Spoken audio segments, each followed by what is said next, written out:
Communiqué de l'UFDG. La direction nationale de l'UFDG a pris connaissance, par le biais de divers canaux d'information, de l'audience accordée par le président de la transition à certains hauts responsables du parti. Aucune instance de l'UFDG n'a été notifiée, ni avant ni après, de cette rencontre qui se serait tenue au palais Mohamed V. Cependant, selon des sources dignes de foi, cette rencontre est l'aboutissement d'un processus de tractation et de négociation mené depuis plusieurs mois, s'inscrivant dans le cadre d'une politique de débauchage des cadres de l'UFDG initiée par le CNRD.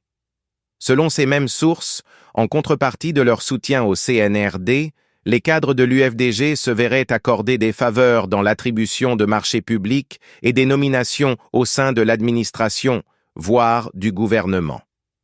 L'UFDG réaffirme son attachement au strict respect de la Charte de la transition ainsi qu'à la défense des droits humains et des libertés fondamentales.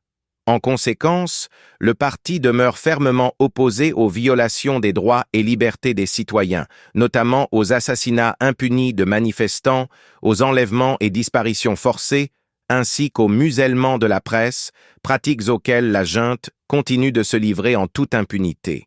La dénonciation et la lutte contre ces comportements liberticides du CNRD sont des devoirs fondamentaux pour tout militant et responsable de l'UFDG.